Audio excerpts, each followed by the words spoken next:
Right. Yeah. Okay, so let's meet Jojo. Yeah. Jojo Betzler, our 10-year-old protagonist. 10 years old. Yep. Full-fledged member of the Young Volk. Which is... The Hitler Youth, Okay. basically. Yeah. And he wants... He wants to be the best little Nazi. Wait. All the drinking the Kool-Aid. Absolutely. And of course, egging him on every step of the way is his imaginary friend, Adolf. So, Yeah. I mean, the way Hitler's portrayed in this film is so interesting. Oh, it's brilliant. It's not what you'd expect. Not at all. He's not this, like, terrifying figure of evil. He's more like a buffoonish, Yeah. almost like a childish version. Childish, immature, giving Jojo all this terrible advice.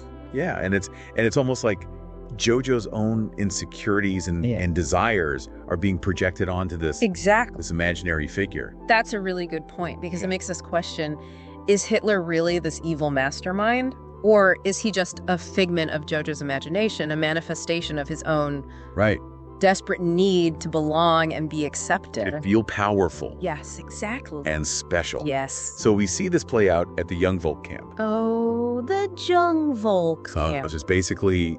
Oh, it's a riot. It's like a summer camp. Yeah. Gone very, very wrong. Yeah, you've got kids throwing grenades. Oh, yeah. Digging trenches. Learning how to spot a Jew. Right.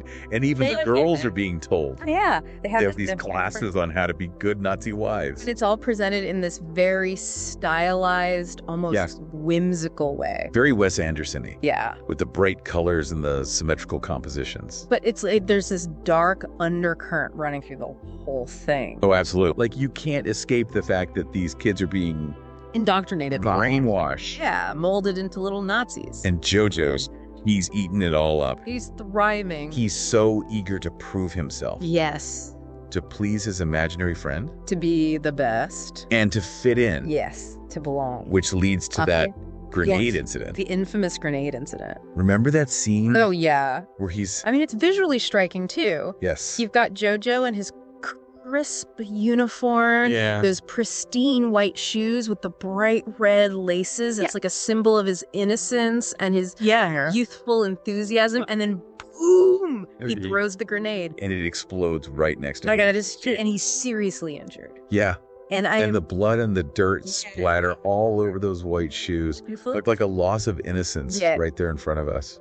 It's like a visual representation of how the war is staining his childhood, corrupting everything. Yeah, in that moment, it felt like a turning point for Jojo. Oh, definitely. It's like the explosion doesn't just wound him physically, but it also starts to... It cracks the facade. Yeah, it cracks that facade. Of his Nazi fanaticism. Yeah. Makes him question everything. And speaking of questioning everything, let's talk about Jojo's mother, Rosy. Rosy. Now she's a force of nature. She is. So vibrant, so full of life. The antithesis of Nazi ideology. Secretly resisting the regime. Yeah. And she's doing everything she can to protect her son. And to instill in him some sense of humanity. Compassion. Yes. Kindness. Amidst all this madness. Yeah. She's like a beacon of light in this dark world. I love how she teaches Jojo about art. Dance. Expressing yourself. Celebrating life. Yes, life is a gift. And remember when she's tying his shoes after the grenade incident? Oh, that's a powerful scene. Yeah, and she says, dancing is freedom. It's like she's passing on a secret message. Yes. A way to resist. Even in the smallest of ways. Yeah, to hold on to your individuality. To find joy. Yes. Even in the darkest of times. Even when everything around you is telling you to conform. And it's that scene with the shoes that really introduces this motif of shoes. Oh, the shoes are so important in this film. Right. They're not just footwear. Right. They represent something more. Hope. Resilience. And later on, we'll see how those shoes take on an even deeper meaning. Right.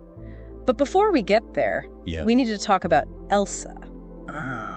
The young Jewish girl, Rosy, is hiding in their house. Imagine Jojo's surprise when he discovers her. He finds her hiding in his deceased sister's room. He's terrified. He's been taught to fear Jewish people. He's been indoctrinated to see them as the enemy. As monsters. But Elsa is nothing like what he expects. Not at all. She's witty, she's intelligent. And she challenges his prejudices head on. She doesn't let him get away with anything. Right. And Waititi uses their interactions to so brilliantly satirize these anti-Semitic narratives. Yeah, remember when Jojo's trying to write that book? Oh, yeah. how to spot a Jew. Using Elsa as his primary source, it's so absurd. And hilarious. Yeah, you can't help but laugh. But at the same time, it's like, oh. But it's also disturbing. Right. Because it's highlighting the ridiculousness. The absurdity. Of these stereotypes. And Elsa, she's not having any of it. Oh, she calls him out on it. Constantly. She's like, Jojo, you're being an idiot. Which is great. Yeah, it's fantastic. So the relationship, it starts as this clash of ideologies. Right, a battle of wits. But as they spend more time together, something shifts. They start to see each other.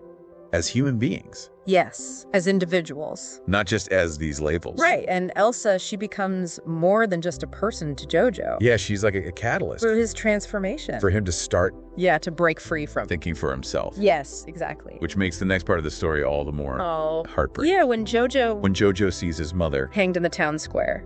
It's devastating. For her resistance activities. And those shoes. Oh, the shoes. Those empty shoes dangling from the gallows. The shoes that represented hope. Freedom. Now they're a symbol of loss. Sacrifice. It's such a powerful image. It's like her spirit lives on in those shoes. Urging him to fight for a better world. And it's interesting to see how Jojo's relationship with Hitler starts to change after that. Yeah, their interactions become more and more contentious. Yeah, Jojo starts to stand up to him. He's not just blindly following anymore. He's questioning everything. And then comes the end of the war. The fall of the Third Reich. Jojo, desperate to protect Elsa. He lies to her. He tells her that Germany has won. He creates this little fantasy world. But the truth can't stay hidden forever. No. And when Jojo finally confesses. And they step out into the street. And they see the American flag waving. It's a pivotal moment for both of them. For Jojo, it's like the world he thought he knew. It crumbles. It's gone. Everything he believed in is a lie. But for Elsa, it's liberation. Freedom. A chance to finally be herself. And she starts dancing. Oh, that dance scene. In the street. It's so powerful. It's like she's reclaiming her identity. She's celebrating her resilience. Her spirit that couldn't be broken. Even after all she's been through. And Jojo. He hesitates at first. He's still processing everything. But then he joins her. He dances with her. And it's like... he's choosing love over hate. Compassion over cruelty. He's finally embracing... his humanity. Yes. The lessons his mother taught him. And that final scene, it's so symbolic. It is. It's not just Elsa's liberation. Right. It's Jojo's too. Yeah, he's breaking free from the chains of Nazi ideology. He's stepping into a future where he can choose to be kind. To be loving, to be human. You know, as we've been talking about Jojo's journey, I keep coming back to this idea of transformation. Mm-hmm. I mean, he starts out as this little Nazi fanatic. Yeah. But by the end, he's dancing in the streets with a Jewish girl. Celebrating the fall of the regime he once idolized. Do you think that transformation could have happened without Elsa? That's a great question. I mean, would he have found his way out of the darkness on his own? It's hard to say. I mean, his mother, Rosy, she definitely instilled in him a sense of compassion. Right. She taught him about love and kindness and the importance of individual expression. Exactly. Even when he's trying to be the best Nazi he can be. There's a part of him that resists. That knows it's wrong. Yes. But would that have been enough? I mean, without Elsa there to challenge his beliefs, to show him a different perspective. Enemy. Yeah. It's possible he could have just followed the path that was laid out for him. Become another cog in the Nazi machine. It's a chilling thought. It is. But I think that's what makes Jojo Rabbit so powerful. Because it shows us that even in the darkest of times, even in the face of unimaginable evil, individual acts of courage, compassion, connection can make a difference. They can change the world. So as we wrap up this deep dive into Jojo Rabbit, I want to leave you with this thought. Okay. What can we learn from Jojo's story? How can we apply these lessons to our own lives? To the challenges we face today? It's a question worth pondering. It is.